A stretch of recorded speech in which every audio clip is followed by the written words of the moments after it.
All right. Audio good though? All right.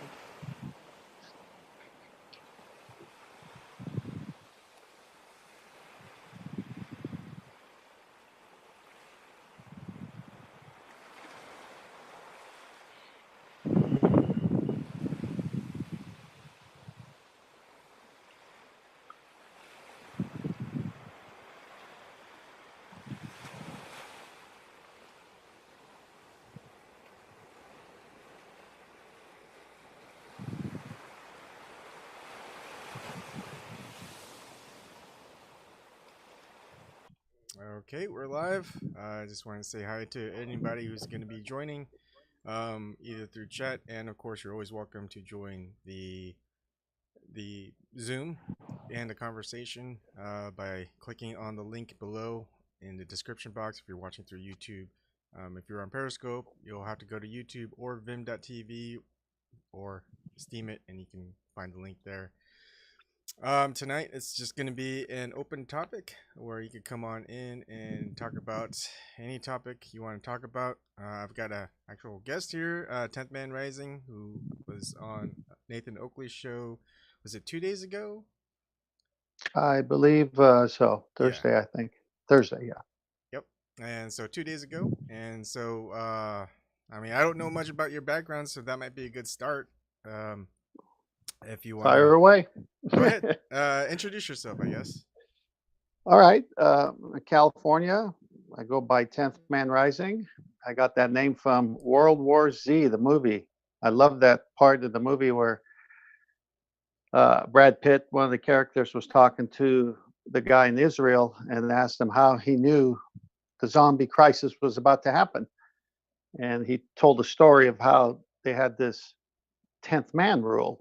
And the 10th man rule is as simple as there's 10 people in the committee. If 9 people all say the one thing, it's the duty of the 10th man to disagree right away, because it wasn't a 5-5 or a 6-4 decision. It was 9, and he would be the 10th in a row. And they had seen so many mistakes in the past that it was his job to fight it. And Brad Pitt looks at him and says, "So you were the 10th man?" And he goes, "Precisely." And then he goes, "So how'd you know when to build this wall and keep the zombies out?" He says, "Well, when we saw reports that the undead were zombies and they were attacking, we decided to believe it."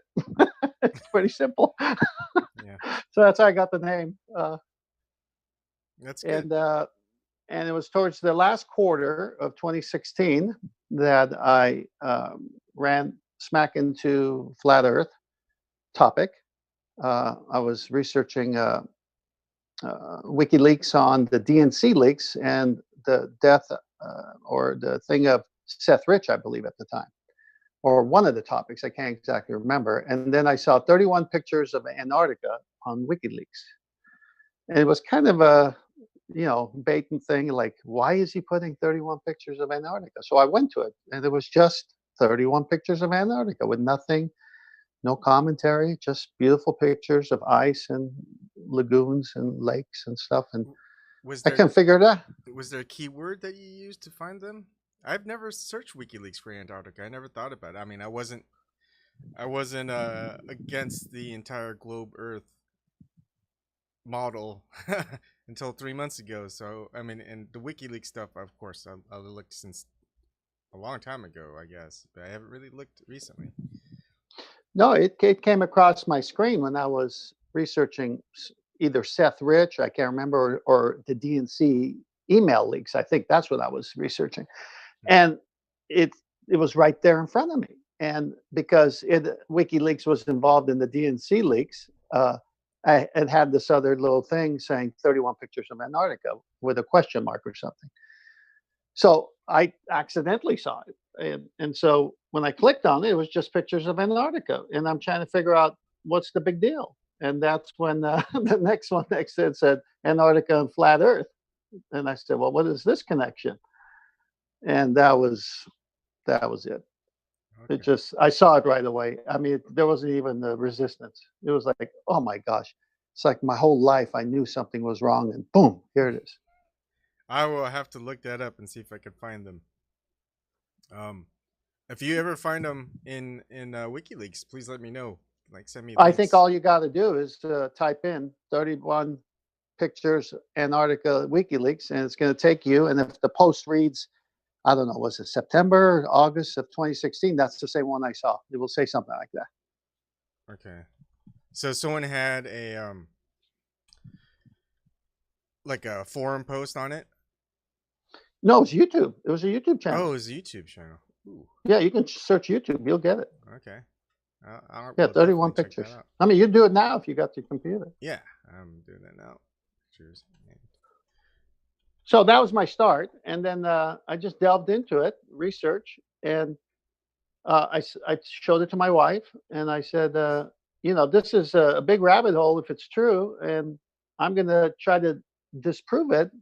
I'm going to put my mind on critical and not fall for anything. I'm going to ask for evidence. I'm going to not open my mind to anything. No, I'm going to be on it. I'm going to be, tasking it. I'm going to make sure that if someone makes a claim, they're going to back it up. Yeah. And I can disprove it. I tried to. I mean, I did. I mean, I didn't. There was no reason for me to accept it or believe it, or not to believe it or not to accept it. I had no dog in the game. Yeah. It was just curious. It was just curiosity, but it hit something in me that was there a long time. Like I said on the show, my science teachers would say in the 70s, this and that. And I go, well, how do we know that? And I keep raising my hand. Finally, every one of them said, look, I don't even believe this, but I have to teach it. Well, talk about indoctrination. I mean, my goodness, what do you mean? You don't even believe it, but you have to teach it? This was in the 70s in school. Can you imagine what they're doing now? Yeah. I almost dread looking at my kids' school books when she gets higher up there. So, same with my son. Mm-hmm. How old are your kids? My daughter's 5. My son is almost 2. Yeah, we homeschooled everybody. I knew enough, even before Flat Earth, I knew enough not to send them through the school system. I homeschooled all my kids. How old with are my they wife now? and I. Do they have grandkids? Yeah. Yes, I have. Let's see. My oldest is married at 33, I believe, and I have 2 grandkids from him. And then my middle is 32, and he's not married. And both of them are phenomenal human beings. And my daughter is my baby. She's married, and she's on her 4th child. So I have 6 grandkids. Wow. Are they following the same path or the pattern? It's so amazing. I showed them the same thing I saw when I first saw the evidence for the so-called flat Earth. And I said, look, I've been looking at this. I can't debunk it. I want your eyes on this and be critical. They one video and they said, well, why? It's obvious. It's flat. It was like, wait a minute. How come all my other friends are fighting it like going to a dentist or something? I mean, they just don't even want to talk. And here my kids just, actor, I don't know, but they saw it. They all see it. They all believe it. They didn't have to go through that indoctrination. Give me a second. I think my mic is a little weird. I guess what does your wife think as far as? Well, she's on board. She sees all the proofs. I said, well, what do you think?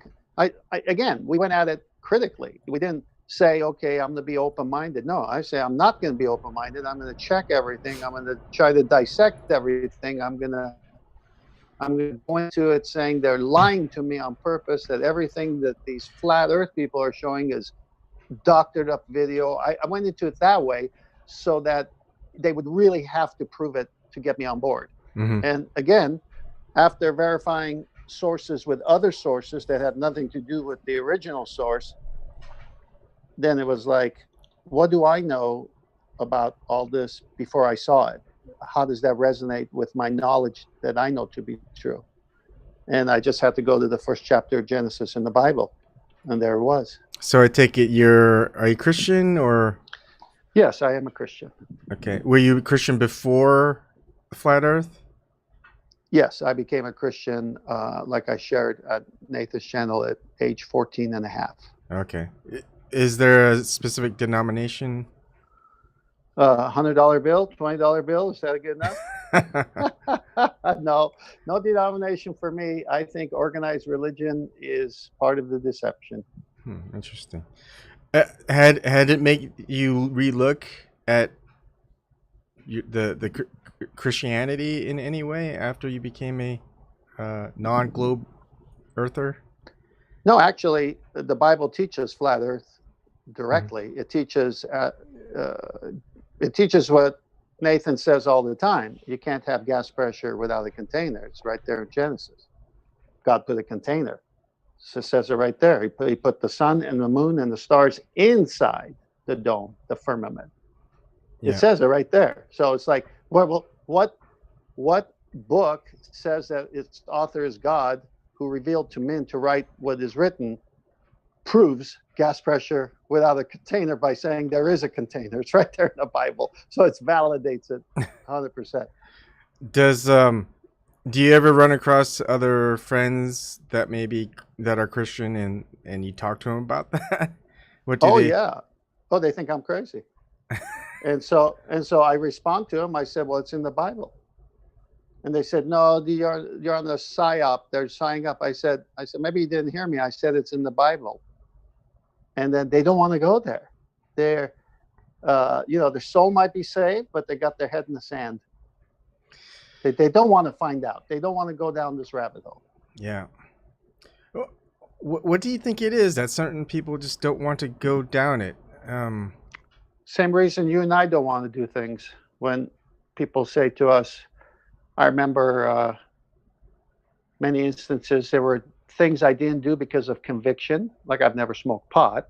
I thought it was crazy. I saw friends of mine getting high on pot and getting into motorcycle accidents, losing their legs and arms. I said, this is stupid. So I've never smoked pot, but that was more of a conviction. Mm-hmm. Then I could go to other instances in my life when someone's daring me to do something that I know is wrong and that would defile me as a person. Again, more of a conviction. But overall, if someone challenges me to something, I usually say, game on, bring it on. Let me see it. Because if you're right, then I have something to gain. And if you're wrong, you have something to gain. Yeah. As long as it doesn't cross, say, my convictions, obviously. Yeah. I get it. Like I wouldn't ask you to do something wrong. Yeah. And have you always been a farmer? No, I was always entrepreneurial. I used to barter as a kid. I used to trade bubblegum for bicycles, for wagons. And in high school or junior high school, I ran a candy business. I bought candy before school started, and people were wanting that sugar. By sixth period, I was selling a piece of gum for 88 cents and a number 2 pencil. So I was always entrepreneurial, and I decided to get 2 summer jobs, and those employers didn't really take good care of me. So I said, you know what, going this route ain't going to work. I'll just start my own business. So I started a landscape business, very successful at it, sold it, went into sales, did good in sales. The guy at a fellowship I went to said, hey, there's a wallpaper guy.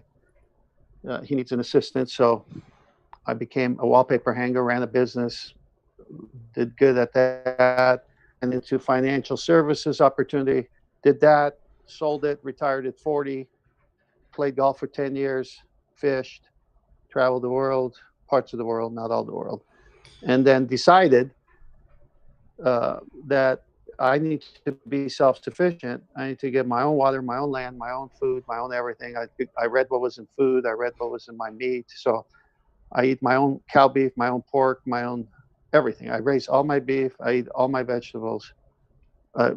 Very few things I buy from the outside world. Yeah, that's pretty awesome. Paper being on the top of the list. I'd love to do that. How much land do you think you'd need? I mean, do you have a lot so you don't really know, or? No. Well, it depends what you want. Do you want to feed just your family? Do you want to feed your community? I mean, what do you want to do? Say you're just focused on your family at first. How much land do you think you'd But need? no, you just need a backyard. Just a backyard? Yeah, Okay. because in aquaponics, which is using fish, Mm-hmm. and you set up a system for fish, then you're growing above ground. You're not in the ground. Mm-hmm. So you have a liner in the wood bed of some kind with sides, 12-inch sides, and water's flowing in there from the fish tank, and then that water drains back and it goes back into the fish tank. And there's a filtering system for some units, but small units really don't need it. The root system grabs everything. Okay, the solids will sink, and there's a swirl filter you can put that catches the bigger solids. So basically, you can have solar run it, you can have electricity run it, you can have DC power run it. You need oxygen for the fish, so I always got oxygen going for the fish. And I use tilapia because the heat in California, they work the best. Yeah. So every 9 months, I eat fish that I could harvest because they're having babies, 35 babies per 3 months per female, and then your food is growing every 5 to 6 weeks. So foam boards with 1-inch holes, you put a plug and the seed in the plug, and every 5 weeks you're harvesting. So you just kind of stagger it out, and you have food all the time. Wow, that is pretty awesome. It is good. Wow. I can't wait till I get there. About how long did that take to get everything set up?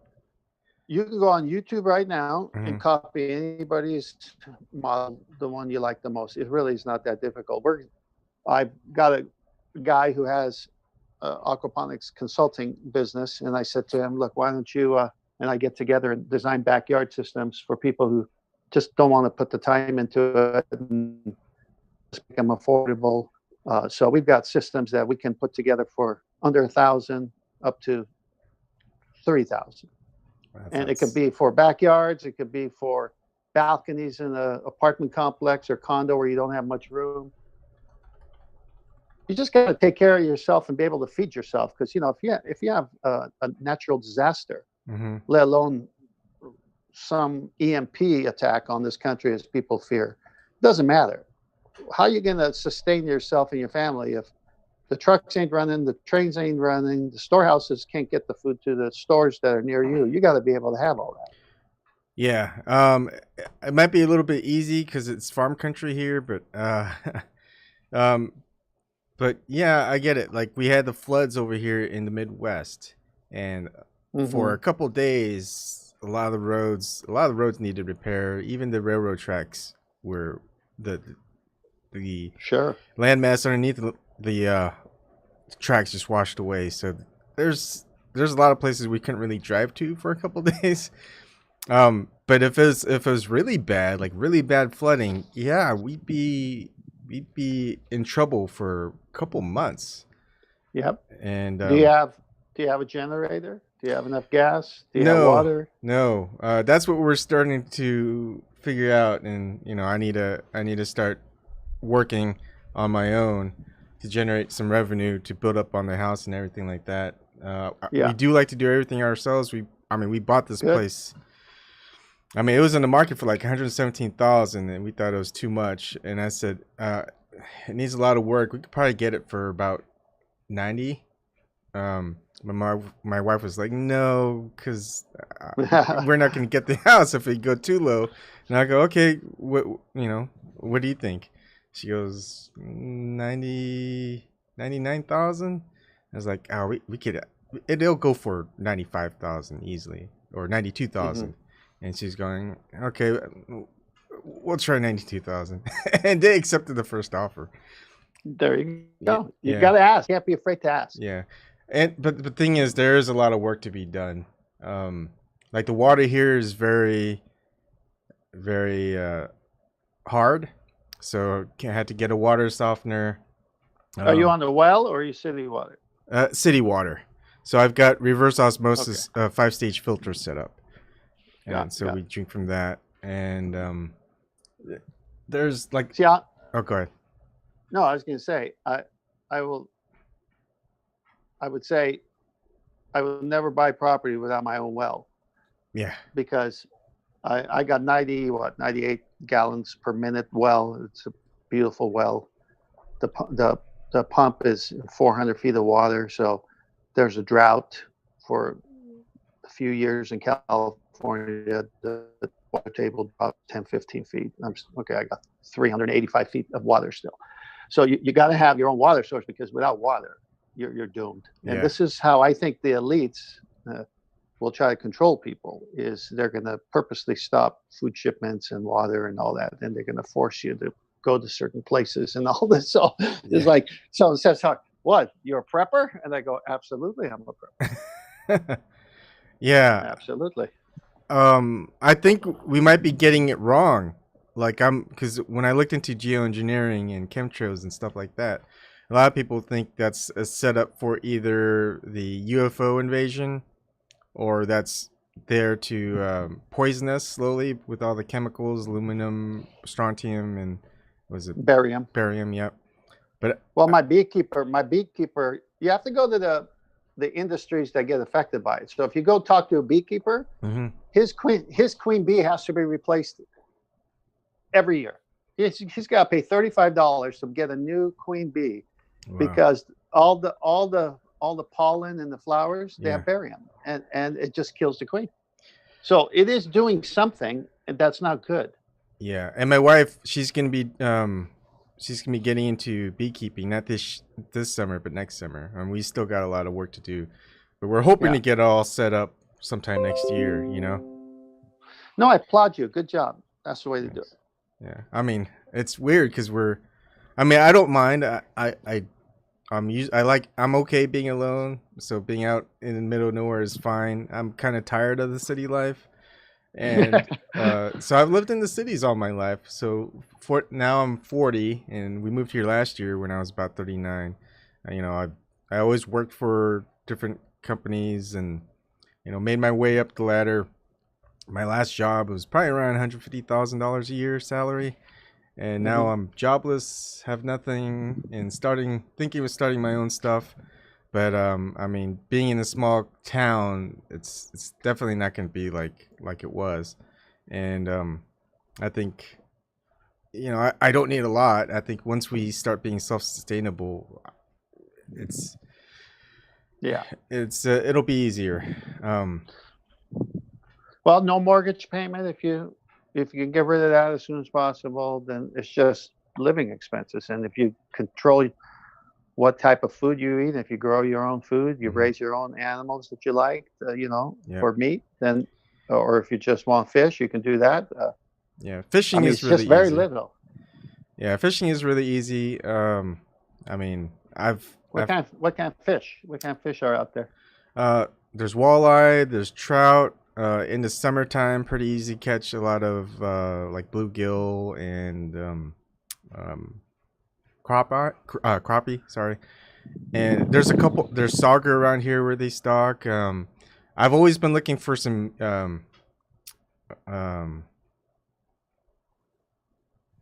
yellow perch, except it's just not cold enough right here in Columbus, Nebraska to find any. I'd have to drive maybe 2 hours north, maybe into South Dakota, or kind of west, I would say, northwest of Nebraska, kind of near either Colorado or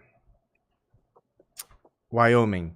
But I'm not going to drive 2 hours each way just to catch a specific fish. But yeah, I don't feel too bad. There is a place, I think, if things got bad, up there's like a fish hatchery in Story. Not Story, I don't know why I'm saying Story. Royal, Nebraska. And it's a spring-fed creek. So nice. Spring-fed creek. It's a wildlife management area for just a big area. So I've seen a lot of deer. I've seen a lot of wild turkey, and with fishing, and there's just a lot of farmland around that's owned by others. I just think. Well, the good thing is you have a community of people who, if you join forces, you can barter with each other, and you need this, they need that. Everybody helps. That's the best part. Yeah, and but Yeah, it's gonna be weird. Um, one of the things I was hoping is try to make the small community, because the problem I find, and it was something that I remember from one of my high school teachers is with the monetary system. The problem with, I mean, what's beneficial for a community is keeping the money flowing within the community. But the problem is right now we've got a lot of big corporate super centers, I would call, like Walmart and Big box stores. Yeah, big box stores. And the thing is, the money that's spent there for the items, aside from the employees, all of that money goes back to headquarters or wherever. And so the money supply here just keeps getting smaller and smaller, just like any other community. The grand plan is working, isn't it? Yeah. I mean, it's hard because we see it, and a lot of people probably notice it because they keep getting, less and less money. The career that they had keeps going under, so they have to switch careers. And well, the most important thing about one of the topics we've already covered is that when you're self-employed, like I've been, other than that little stint where I tried working for other people when I was like 17, 16, whatever. Yeah. And I saw that they don't take care of you the way you could take care of you.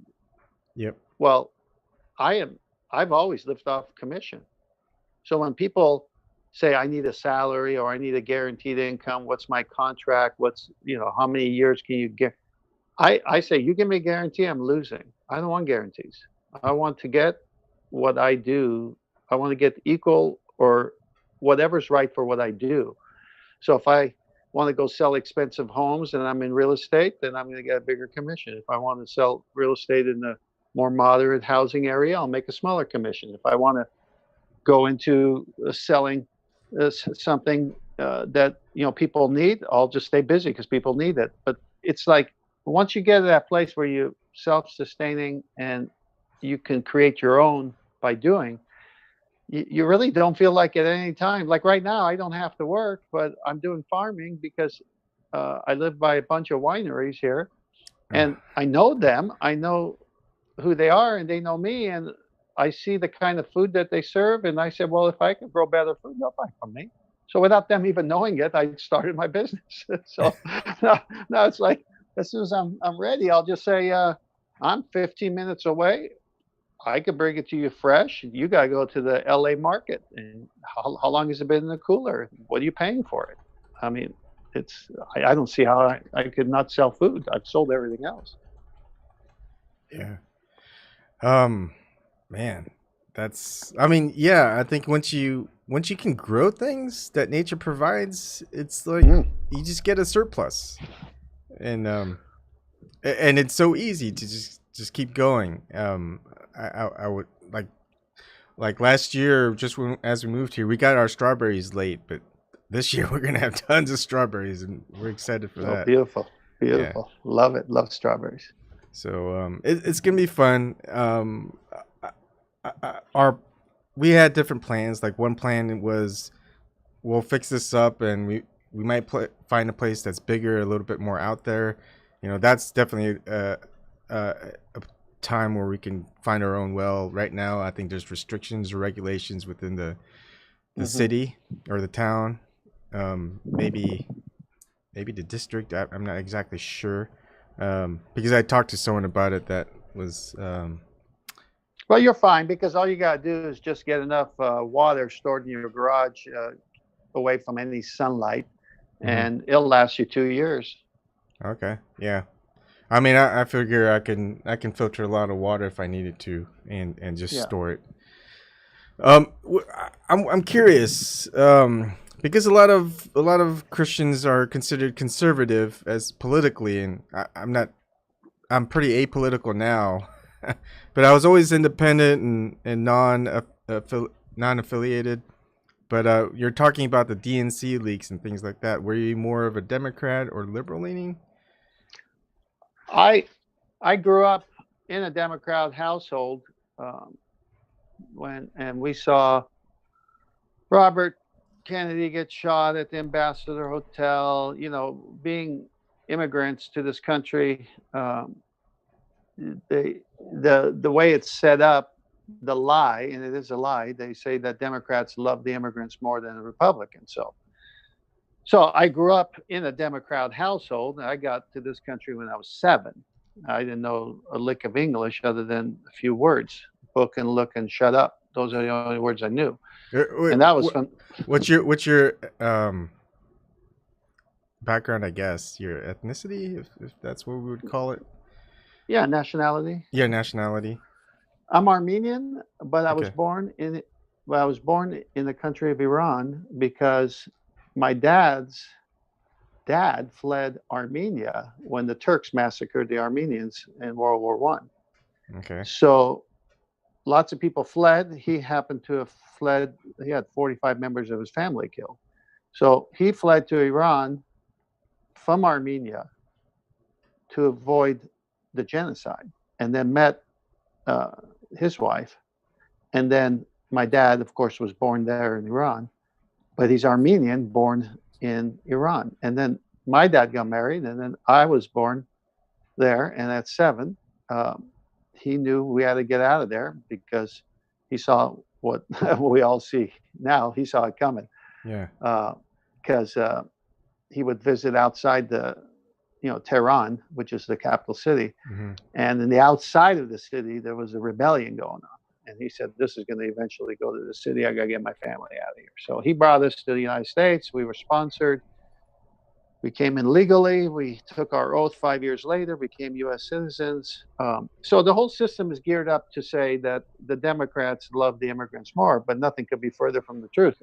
And so then as I grew up and I started to think for myself and see things, this was before I was a Christian, I could see that, both sides were basically lying to you anyway. So, but I tend to be more conservative because once you become a Christian, your life is not your own. You belong to Christ. Mm-hmm. And so if someone says, do evil, well, that's not becoming of a Christian. Or if someone says, do this. So you tend to be a conservative because you want to live a holy life and have a good testimony to your neighbors.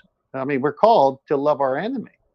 Mm-hmm. I mean, it's a great example to show, because if I really want to do what my feelings tell me to do, sometimes I want to exact revenge. I want it because that guy wronged me or something.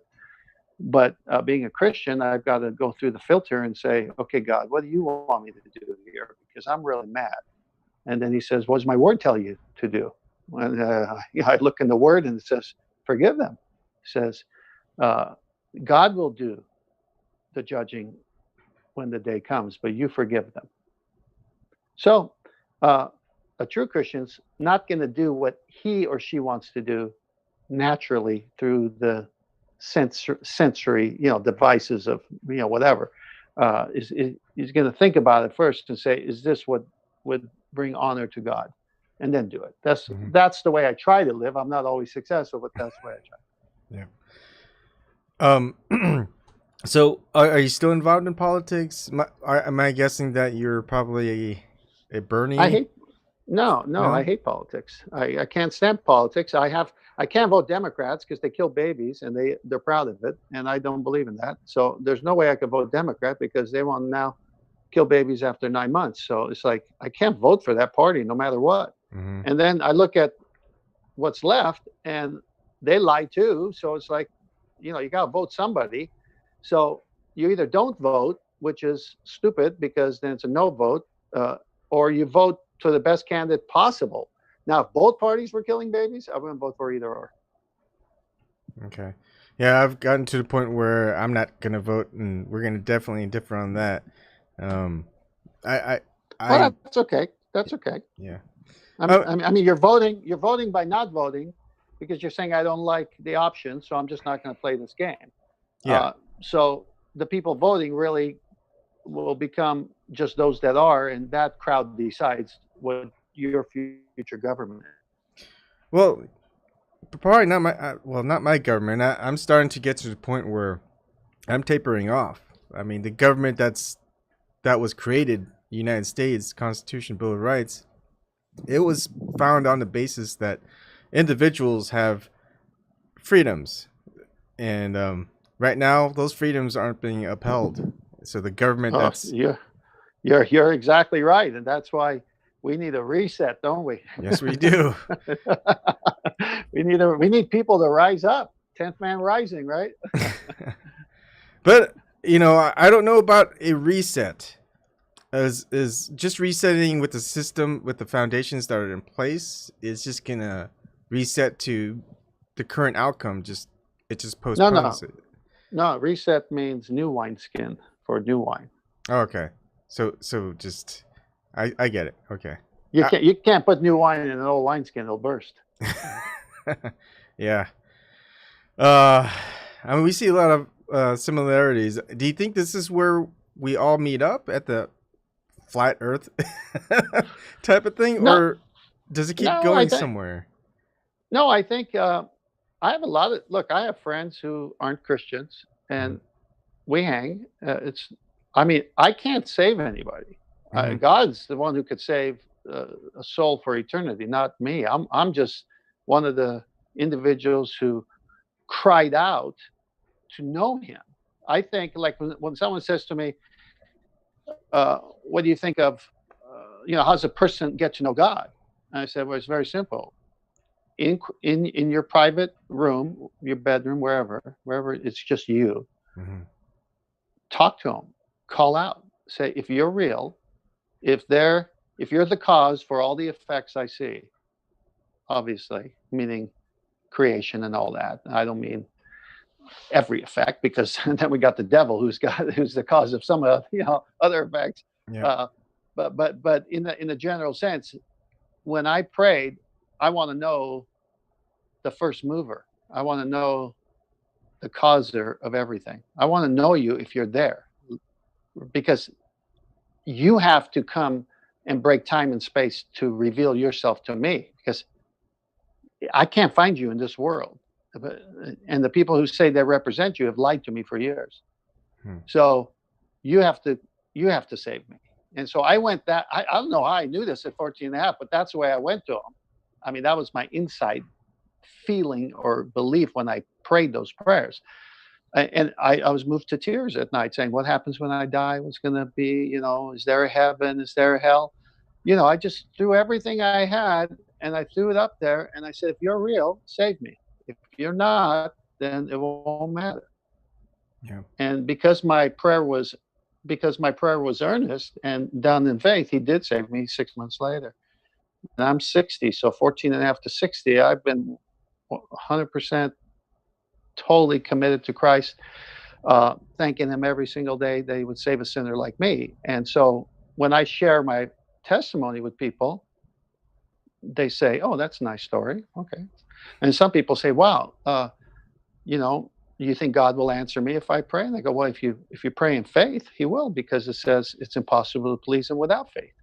So you got to cry out. That's all you got to do is cry out, and then He'll answer you. I mean, that's really what you got to do. Now, when I did become a Christian, I had some friends who stopped hanging around me. So I remember going to the cafeteria at the high school and saying, hey, where you guys been? Blah, blah, blah. And they say, oh, this and that. And I go, well, why don't we go out Friday night or something? And they said, well, we don't really want to hang with you anymore. And I said, well, yeah, I kind of got that feeling, but why? They said, well, you became a Christian. And I go, yeah. So I became a Christian. Why don't you want to hang around with me? He says, well, we feel uncomfortable. And, it just hit me then that the scripture that says they hate the light and love the darkness made sense all of a sudden. Yeah, that is weird. It was weird because I really cared for my friends. Yeah. I mean, it's like, I guess I never had that problem. Like, I never had any issues with my friends being religious at all. They were actually all, except for one who wasn't religious. Most of them were Christian, Mormon, Jewish. Well, again, I would say religious is not the key word I would use to define a true follower of God, because the lie of the devil is you could do good works and earn your salvation. Like Mormonism, I had Mormon friends too. Mormonism teaches that you get to heaven by doing good works.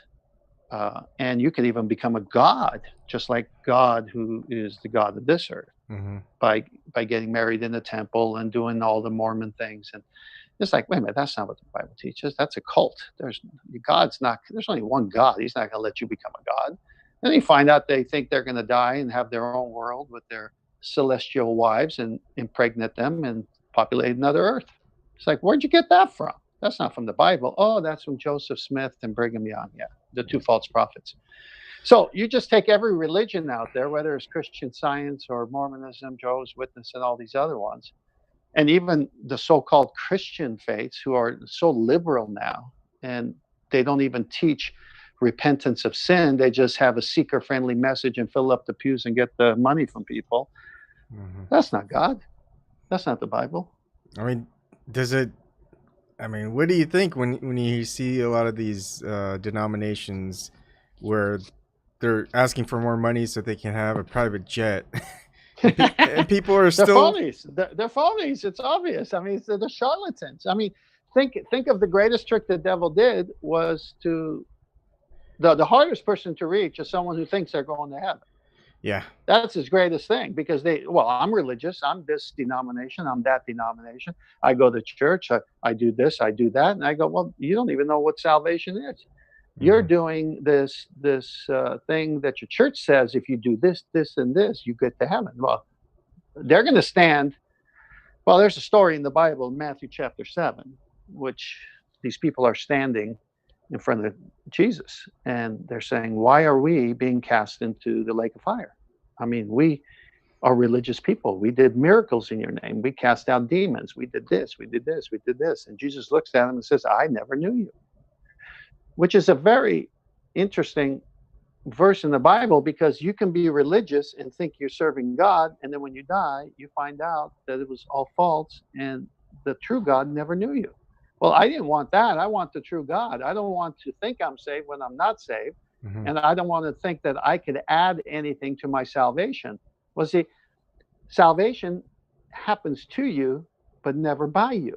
And that's what the Bible teaches. So when the sinner cries out and says, I want meaning to my life, I want forgiveness for my sins, but God, you have to do it for me, that's happening to you. But the sinner can't go do anything. You can't go and do 10 good works to erase the one bad you did. It doesn't work that way. You're dealing with an infinite, holy God who requires perfection. Well, who's going to match to that? I can't match to that. No one can. But Jesus did, because Jesus is the propitiation, the sacrifice. So what I can't do, he did. And if my faith in Christ gives me his righteousness, he takes my sin. And this is why Christianity happens to you, but it's never by you, because it's a gift. But you got to admit that you're a sinner and that you need this covering, this sacrifice. Why do you think the Hebrews were having temples and sacrificing innocent animals each year for the sins of the nation? It was a prototype of the final lamb that was to come, Jesus Christ, who would die once and for all for the sins of the world. And so what happened on the cross when they hung him, and he says, it is finished, that curtain in the temple is 3 feet thick. And I don't know, I think 60 feet tall or whatever it was, but 3 feet thick. It tore from the top down. It tore, meaning the old system is over, the old covenant is over, the new covenant's beginning. And so what was that curtain representing? Well, that was the Holy of Holies, where the priest, the high priest, each year would go once a year and offer a sin offering for the nation Israel. And he would go into that Holy of Holies. They would tie a rope around his ankle with a bell on it. And as long as the bell was making noise, they knew he was alive. and if it wasn't, they had to drag him out, because if you went in there, you would die. This is the holiness of God, and a sinful man coming to represent a sinful nation with an offering. And all of a sudden, God says, look, it was all a prototype. Why do you think I had you doing all this? Because I am now in the body called Jesus Christ, and I'm going to do it for you once and for all, so it's over. So he's the Messiah. The Jews don't accept it, but as the book of Revelation says, they will when the end times come, and all of the signs that I think which are very close now. All right. We're probably gonna have to wrap up soon, but I definitely want to speak with you again. Maybe we can do one on religion or something like that, because I do like talking with Christians, and just what your thoughts on some of the older or I guess canonical works like the Book of Enoch or Nag Hammadi, which is more Gnostic, Dead Sea Scrolls, and there's a slew of others, and just like the potential issues, the King James Bible, what your thoughts on are with like the Freemasons and Royal Society and a whole bunch of other. I'll give it my best, but my opinion doesn't matter. At the end of the day, it's God's opinion that matters, and that's why everyone needs to make sure that they have the truth. The truth is the key. Now, what I would like to talk more about, if you have time, is causality. Because remember, we were on the Nathan Oakley show and we were talking about cause and effect. Yeah. Because this directly reflects back to God anyway, because who's the first cause? Who made it all? Who started the whole thing? You know, I mean, we got evolution saying it's a big bang. We got other people saying other things. You know, all these different ancient cultures say it's that and all this, right? So, but if you just look at causality, let me ask you a question, or let me put it in a question format. Do we live in a world where we see no effects, or do we live in a world where we see effects? I'd say we live in a world where we do see effects. Right. So then there would also be no causes if we lived in a world with no effects. And conversely, so if there are effects, then we should also know the causes of those effects. It just makes sense, doesn't it? Yeah. It's a cause and effect relationship. And what's beautiful about Nathan's channel is we're taking science to their own definition of empirical scientific method. And it's a method, right? And we're saying, prove to us through your own method that this is the cause for this phenomenon, this effect. So we see the effect, which is what? The dependent variable, right? As they say in science. The effect is a dependent variable. And then we're saying, why is that water boiling? As the last thing we were on the show, they talked about water boiling. And you say, gee, I wonder if, so you make a hypothesis, you make some guesses. And then now you go and try to figure out the cause, which is the independent variable. And so you say, as Nathan does in his example, I'll throw some acid in some water that's not in a boiling position yet and see if it would make it boil. So he throws acid and the water doesn't boil. So there's your null effect, one of the two things you need. So then he says, let me try some heat. So he tries some heat, he raises the temperature, maybe even more and more. And finally, it boils. So he repeats it. So now there's the cause.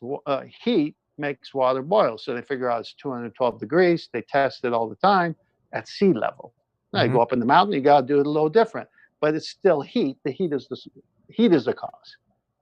Yep. So you know acid's not the cause. You know heat's the cause. And now you, in a scientific way, have proven the cause of boiling water.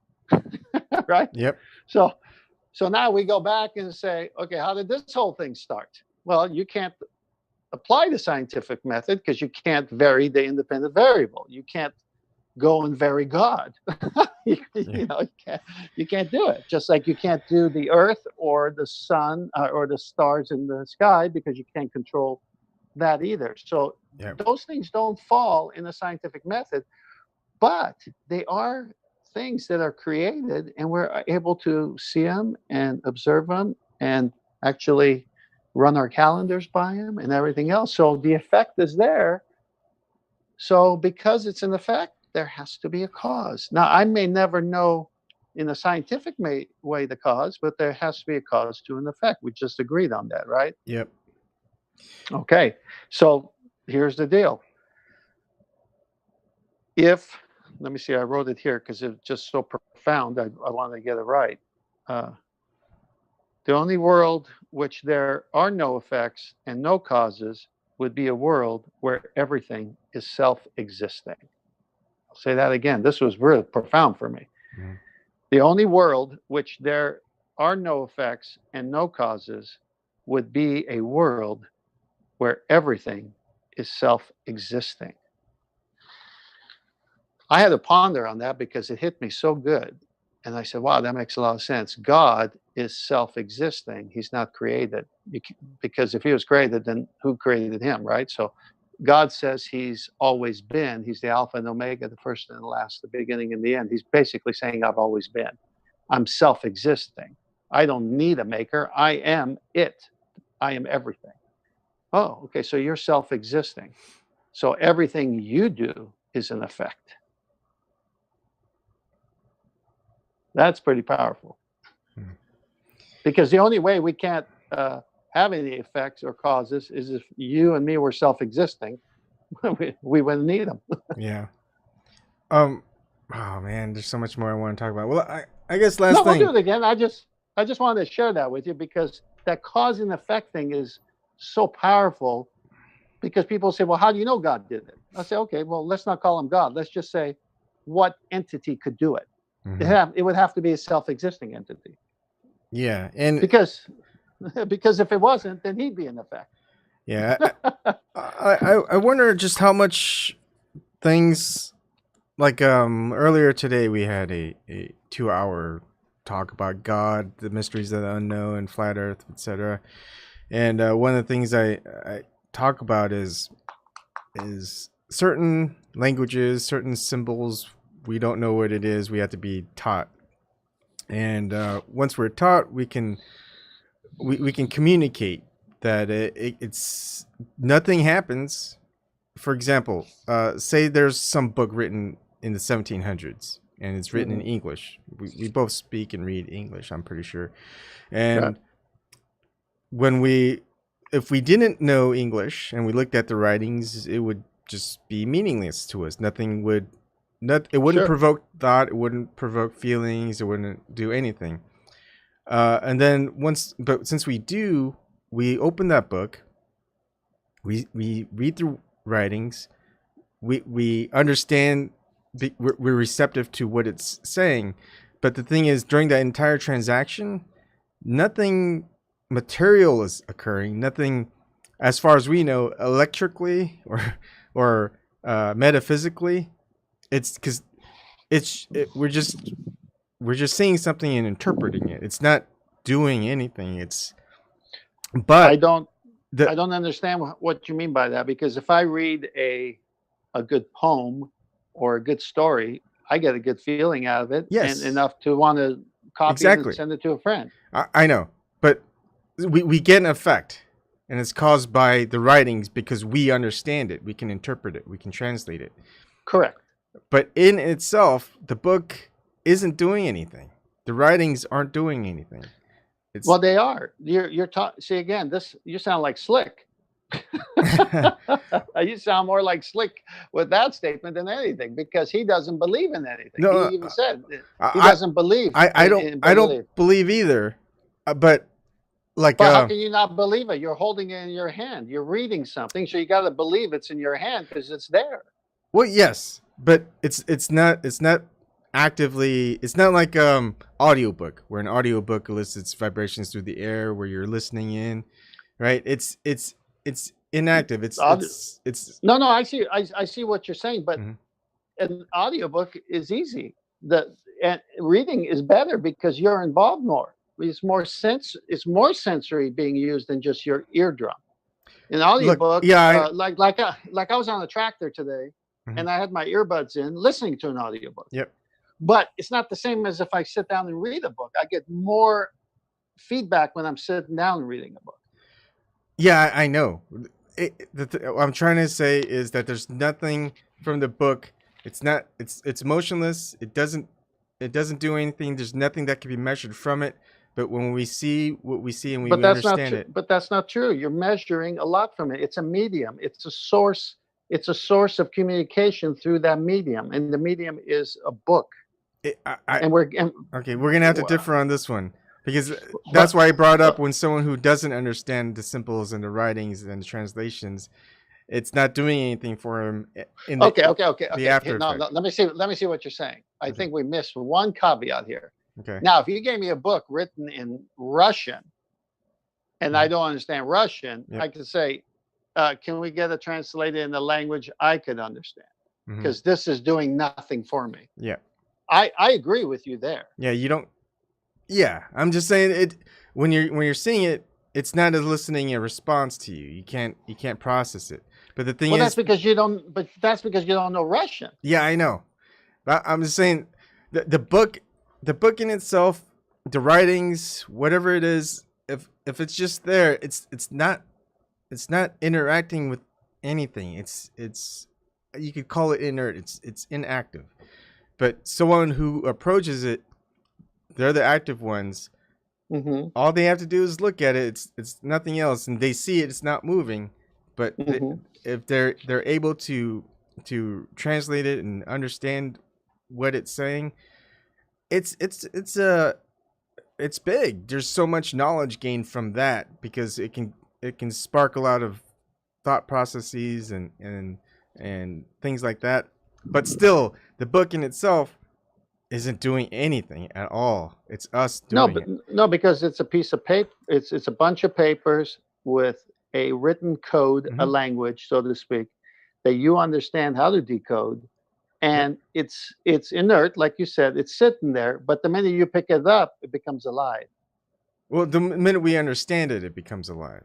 Well, but it's still inactive, motionless, not moving. You know what I'm trying to say?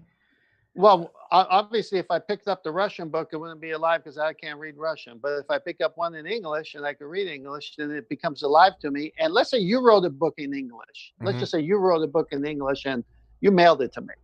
And it's about your journey to Nebraska and the first year of life there. It's just a little, memoir of yours. All right. So I get it in the mail. I know you now. And I say, hey, this is Ebon's book. It's here. I can't wait to lay my eyes on it. So the minute I sit down and I lay my eyes on it, I'm reading, and the words are creating a visual in my mind of your story. Now that I got a face to attach to it, it's like it becomes alive to me. Yeah, but that's because you're the receptor. You're able to receive it. You see what I'm trying to say? Well, I don't understand your point then, because if it can't be read, how could I have that experience of? I have to read it to have the experience. I have to be involved. It's a real thing. It's not a spiritual thing. It's a real. It's matter. It's a book. I mean, I have to hold it. I have to read it, and because I know the language, it becomes alive. If it was in Russian, it's not alive, but it's still a book. Maybe a Russian might get something out of it. Yeah, I think we're kind of going over each other here. I don't know what you're trying to say by it, though. Look, we're gonna have to do this another time. No problem. It's like a rock doesn't move on its own. It doesn't elicit any movement. It doesn't breathe. It doesn't need anything. It's just there. We call it inanimate objects. Right. I'm just stating, like, say there's a symbol on that rock. Someone creates a symbol on that rock. And now that there's a symbol on that rock, it's still inanimate, it's still not moving, it still doesn't need anything. But someone who can understand that symbol walks by, they gain something off it. It provokes thought from it. And that rock and that symbol didn't do anything. It's still there, being inanimate, motionless, not needing anything. But still, something is occurring between that inanimate object and the receiver, which we can be deemed as receivers, because we've somehow learned to understand that symbol. We noticed it, and now it's triggering an effect in us. The cause was there, but the cause was was inanimate. It didn't have to do anything. We're the ones who interpret it. So it's Well, you've seen the Rosetta Stone, right? The picture of the Rosetta Stone. yeah. Okay, so it's basically a piece of rock and a sheet of rock or whatever it is, and Mhm. it's got all the symbols there. Yep. So it's for decodation. I mean, if I'm saying it right, there's messages in those symbols. Mhm. They're meant for your eyes, my eyes, somebody's eyes. They're meant for it. So Mhm. they have to put down something. If they put down sand, then the next wave's going to wash it off. So they put down rock, so it's permanent. Mhm. So it is a medium. That's all it is. It's a medium. What's more important is the decoding of the message on that medium. So the rock itself is inert. The rock doesn't say anything. But because that's a known language and someone speaks it, it's imprinted on that medium, the rock, which by itself doesn't do anything. But the language is alive because the recipient understands But the is symbols. is the language vibrating? Is it emitting frequencies? Is it emitting some type of light? Is it emitting anything? I know it's not doing any of that. What it's That emitting is the fact that I know what that letter means because I'm skilled in that language. Yeah, I know. So that's all I'm trying to point at is that. Well, that's obvious though. I mean, it's Yeah, I know, right, but I'm just saying how amazing that is, right? That we can the understandings that we can have, whether it's through symbols or writings or math or nature, we if we are able to understand it, we can receive so much from it just by knowing how to interpret it. Absolutely. Well, it's like a radio station. Let's say you like, what's your favorite type of music? I don't know. It varies on the mood, really. Like you like classical? Yeah, I could like guitar? classical. You know, I could like sometimes I like rock. Sometimes I like more alternative. But sometimes I like the acoustic versions of those. You know, it's really based on. So like Jesse Cook, you know Jesse Cook? Actually, I don't know Jesse Cook. Well, if you hit Jesse Cook, he plays the Spanish guitar, you know, music. I'll have to check him out. Yeah. So when you listen to Jesse Cook, I forgot what I was going to say, but I'm sorry, the dial. So you're in your car and you turn your dial and you find a station that plays that type of music, right? Mm-hmm. Say 95.5. Yep. Well, if you turn the dial to 95.3, you don't get that frequency anymore. You get some other music maybe. Yeah. But so you just dial it in to where that message is being sent to you. So frequency in that sense with the radio makes a lot of sense to me. Because you'll be able to find it on that frequency because that's where the message is being sent out of. But it's just a medium. It's just a medium. The reason why I'm saying this because it can go on further, because for us humans we have to leave messages in our own language, and of course in the Christian, you know, it's God. At least the written word says that God only understood the Hebrew language, and no, it doesn't. No, because New Testament was written in Greek and Aramaic. It had to be translated from. Correct, but it was written in Greek because the Greeks did a good job of getting the whole history of the Greeks will tell you that. They wanted their language everywhere, and it was everywhere. So when Christ came at the appropriate time, it was written in Greek. Yep. Okay. Which is a nice language. The point is, it had to be witnessed by a person. It had to be written from a person. But I think there's also that if we can find a way to know ourselves, we can see the written word or the words or the thoughts, the feelings expressed in nature itself. Because if it's but nature is created. But nature is a created thing. So why would you worship nature when you can worship the Creator? Well, what if worshiping nature is worshiping the Creator? It isn't. You can't worship the thing created is never to be worshipped. You worship the one creating it. That's idolatry. That's what idolatry is. But when you see God in nature, aren't you worshiping God who created the nature, which you're seeing the beauty of His work? You misunderstood. I understand you, but No, I don't worship creation. I say, God, you're so awesome for creating this dog this way, or this bird, or this lake this way. There's nothing wrong with that because you're attributing it to the creator. You're putting words in my mouth. This pen, I appreciate the pen, right? It's beautiful, but I don't worship the pen. I am amazed by whoever created this pen. Think of the pen as nature, as the world, is like I'm not going to worship this. This is a tool. This is just something that it's a part of what the world that it is. But the idea that whatever created this probably created me, created everything that I see around me. That's and it's a beautiful thing. Although there are things that well, so far so good. Aren't so far, good. Just say I have no but problem. Still, it's just seeing the beauty that's created. You can't but that's great. Be in awe of the creator of it. That's all I'm trying to say.